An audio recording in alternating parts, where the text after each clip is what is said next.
Assalamualaikum warahmatullahi wabarakatuh. Waalaikumsalam warahmatullahi wabarakatuh. Bismillahirrahmanirrahim. Alhamdulillahilladzi hadana lil-iman wal islam.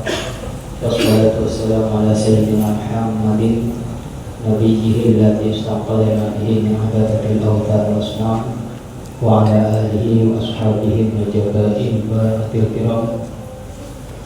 Rabbi shrah li sadri wa yassir li amri wa hlul 'uqdatam min lisani yafqahu qawli. Amma ba'du. Jamaah salat Isya dan salat tarawih di Masjid Baitul Jabbar rahimani rahimakumullah. Alhamdulillah kita baru selesai melaksanakan salat Isya tarawih dengan pertolongan taufiknya Allah Subhanahu wa taala, dan kita masih diberi pinjaman kesehatan oleh Allah Subhanahu wa taala. Bapak Ibu rahimani rahimakumullah, saya oleh panitia di sini dikasih temanya tentang umroh. Umroh baik di bulan Ramadan ataupun bukan bulan Ramadan. Karena bulan Ramadan bulan yang penuh dengan bonus dari Allah Subhanahu wa taala, bonus pahala yang luar biasa, sampai Rasulullah SAW mengatakan dalam satu hadisnya, idza jaa ramadana fa'tabiri fa inna umratan fi ramadana taqdiru hajjatan ma'i. Apabila datang bulan Ramadan, kalian umroh ya, kata Rasulullah. Karena umroh di bulan Ramadan pahalanya sama dengan melaksanakan ibadah haji bersama Rasulullah SAW. Saking besarnya pahala umrah di bulan Ramadan oleh Rasulullah SAW, sama berhaji dengan saya. Luar biasa. Bulan Ramadan sudah bulannya Allah. Kalau kita melaksanakan umrah bersama Rasulullah, pahalanya di bulan Ramadan. Umrah bukan bulan Ramadan saja sudah keistimewaannya luar biasa. Apa kata Rasulullah dalam hadis ini? Asnya ada 5 keistimewaan yang didapat oleh orang yang umrah baik di bulan Ramadan ataupun bulan Ramadan. Apa kata Rasulullah? Al-hujjaj wal ummar waftullah in sa'aluhu aqahum wa in istaghfaru ghafara lahum wa in da'awhu ajabahum wa in anfaqu ahlafa anhu bi sab'imi'ati alfin wa fi riwayatin wa alfu alfin wa qila wa ila hadhihi al-mudha'afati ya Rasulullah qala walladhi nafsi bi yadihi law kana as-sab'u fi dunya qabla an yakhruju wa alfu alfin wa dakhatun fil akhirah. Kata Rasulullah SAW, orang yang berhaji dan orang yang umrah adalah wafdullah. Ini hadisnya pakai kalimat wafdullah. Wafduh ini apa artinya? Wafdu itu bukan tamu. Kadang-kadang kita orang haji, orang umrah adalah tamunya Allah. Bukan, lebih tinggi daripada tamu. Apa? Wafdullah itu adalah utusan delegasi khususnya Allah. Kalau tamu kan siapapun kita bisa pergi. Tapi kalau delegasi orang khusus, orang penting, seperti kita negara Indonesia motus QA untuk mengikuti QA internasional. Jadi delegasinya khusus dan jarang. Jadi orang umrah dan orang yang berhaji pertama menjadi delegasi khususnya Allah Subhanahu wa taala.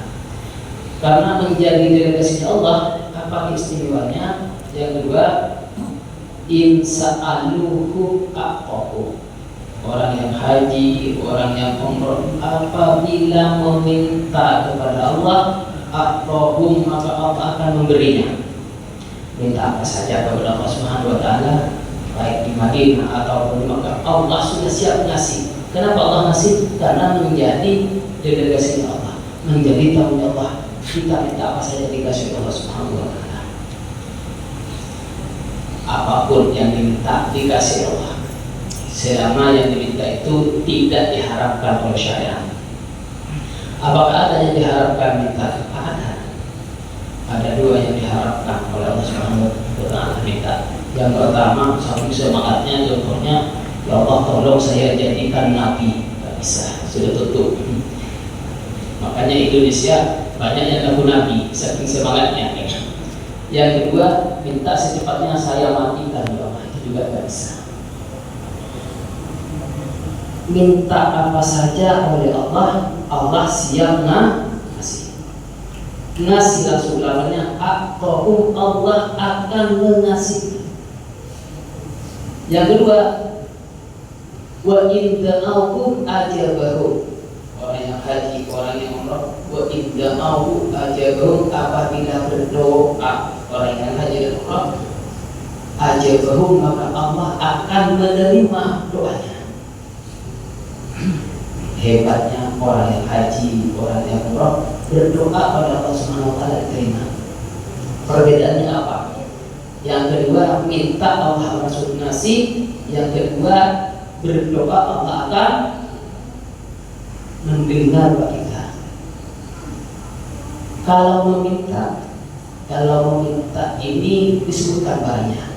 Ketika orang haji, orang umrah ada di Madinah atau ada di Makkah, langsung minta kepada Allah, disebut barangnya. Minta apa saja disebutkan.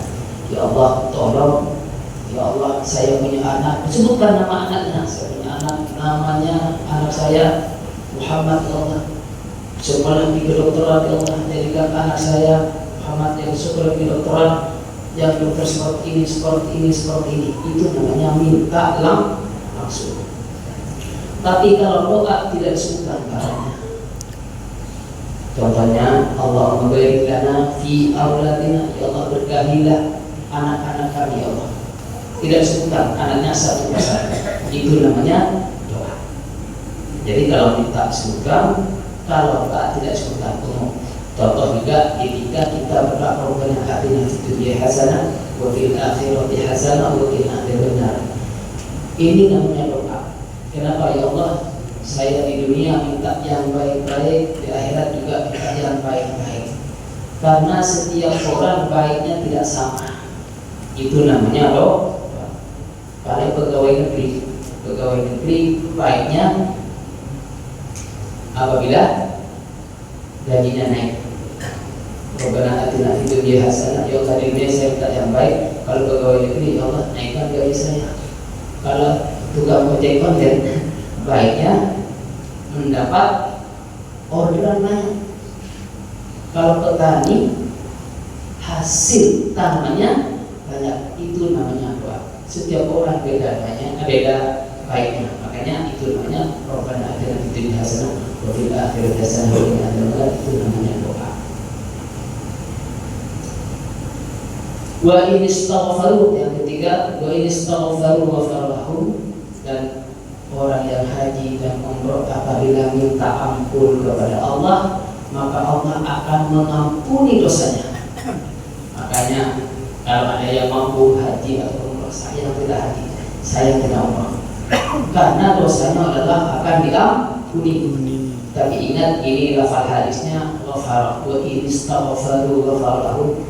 Apabila minta ampun kepada Allah, maka Allah akan mengampuni dosa kita. Ghafar ini dosa tidak dihapus, hanya ditutup. Ketika kita berbuat dosa, setelah berbuat dosa ingat Allah, astagfirullah, itu ditutup. Astagfirullahaladzim, ditutup lagi. Astagfirullahaladzim, berlakukan dosa lagi, ditutup lagi. Terus bagaimana?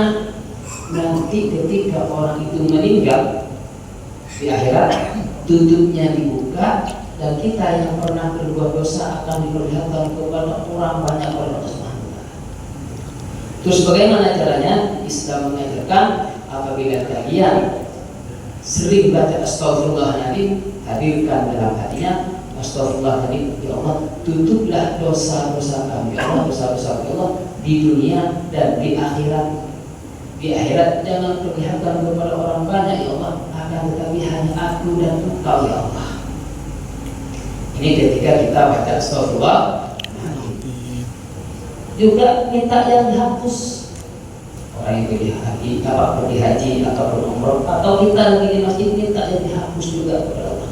Apa lafalnya kalau dihapus? Allahumma innaka afuwun karimun tuhibbul afwa fa'fu anna. Ya Allah, sesungguhnya Engkau adalah zat yang maha menghapus dosa, hapuslah dosa-dosa kami.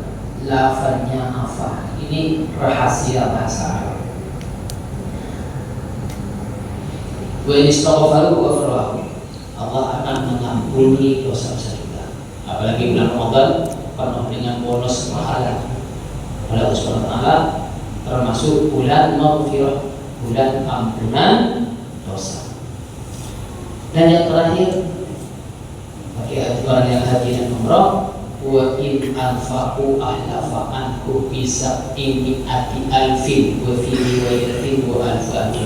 Orang yang sedang melaksanakan haji atau melaksanakan ibadah umrah sempat bersedekah di tanah haram Mekah kepada siapa saja, Allah Subhanahu wa taala akan menggantinya karena keberkahan tanah haram Mekah dan Madinah akan diganti 1.700.000 kali.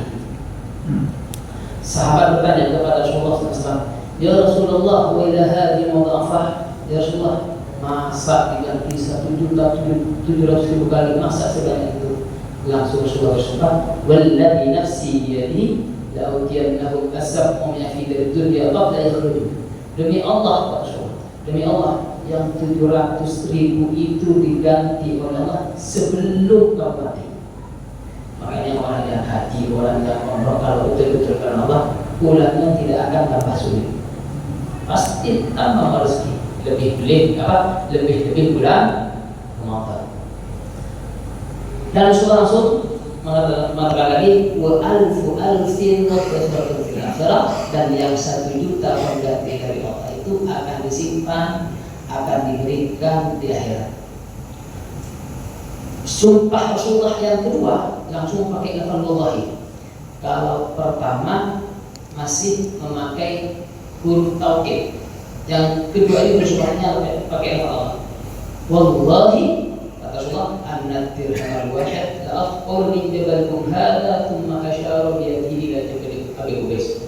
Demi Allah, kata Rasulullah, satu persatunya yang 1.700.000 kali itu diganti oleh Allah lebih besar, lebih barokah, lebih banyak daripada gunung Abi Qubais ini. Rasulullah langsung menunjukkan fa'asyara bi yadihi ila jabal Abi Qubais. Rasulullah menunjukkan dari jarinya ke jabal Abi Qubais. Nah, mudah-mudahan Bapak Ibu yang Allah, kita ditakdirkan dipanggil oleh Allah Subhanahu wa taala untuk melaksanakan ibadah haji ataupun umrah. Enggak, kalau sudah selesai melaksanakan ibadah haji atau umrah, kita hajikan, kita umrahkan kedua orang tua. Pernah saya menyampaikan lagi, pernah ada sahabat bertanya kepada Rasulullah, ya Rasulullah, saya ingin tahu bagaimana keadaan kedua orang tua sekarang di kuburan. Apakah senang atau tidak? Sama dengan kita, kan kita ingin tahu juga ya, bagaimana keadaan kedua orang tua yang sudah dikubur di Rasulullah. Bagaimana? Rasulullah menjawab apa? Kalau kalian ingin tahu keadaan kedua orang tuamu yang sudah meninggal, lihatlah pekerjaan anak-anaknya sekarang. Ya kayak kita nih. Kalau anak-anaknya sekarang beribadah, rutin puasa, tarawih, maka orang tuanya yang di kuburan lagi senang. Tapi apabila anak-anaknya nggak puasa, anak-anaknya tidak tarawih, anak-anaknya tidak senang bersedekah, anak-anaknya malas untuk sholat, maka orang tuanya yang di kuburan sedang sedih, sedang gak enak, sedang menerima siksaan Allah. Jadi kita kalau mau lihat kedua orang tua, kita ini sedang. Lantas ada sahabat lagi bertanya kepada Rasulullah, ya Rasulullah, bagaimana ya Rasulullah supaya saya berbakti kepada kedua orang tua? Orang tua sudah meninggal ya Rasulullah. Dan bagaimana caranya Rasulullah? Begini, kalian sering mendoakan kedua orang tua, sering-sering minta ampunan untuk kedua orang tua. Ada lagi sahabat bertanya Rasulullah, menuntut anak-anaknya, ya Rasulullah, Saya punya anak bandel sekali ya Rasulullah. Bagaimana Rasulullah, anak-anak saya bandel sekali. Begini dikatakan ini, begini dia aja tidak ikut di rumah. Bagaimana Rasulullah? Apa kata Rasulullah? Birru akum, tabirru abna'akum. Kalian dulu berbakti kepada kedua orang tuamu, maka anak-anakmu akan mengikutinya. Kalau orang tuamu sudah meninggal, berbaktilah kepada mertuamu. Kalau orang tuamu dan mertuamu sudah tidak ada, kalian dengan mendoakan, kalian bersedekah, kalian dengan minta ampunan, kalian dengan amal-amal baik, maka anak-anakmu akan mengikutinya. Jadi kadang-kadang kita kan sering bertanya, kenapa anak saya begini, kenapa anak saya begini. Jadi kata Rasulullah, kalian dulu berbakti kepada kedua orang tuamu, walaupun sudah meninggal, apalagi masih hidup, maka anak-anak kita akan mengikutinya. Inilah saran dari Rasulullah SAW. Mudah-mudahan Bapak Ibu rahimahullah kita bisa melaksanakan baik umroh di bulan Ramadan ataupun di luar Ramadan. Karena waktunya dikasih waktu sedikit. Ya, kalau dikasih waktu banyak masih ada ibadah di depan Ka'bah seperti apa, ibadah di luar Ka'bah seperti apa, masih banyak. Insya Allah masih ada 10 keajaiban kalau ibadah di depan Ka'bah insya Allah. Demikian dari saya, mudah-mudahan bermanfaat dan berkah. Ihdinas shiratal mustaqim. Wassalamualaikum warahmatullahi wabarakatuh. Waalaikumsalam warahmatullahi wabarakatuh.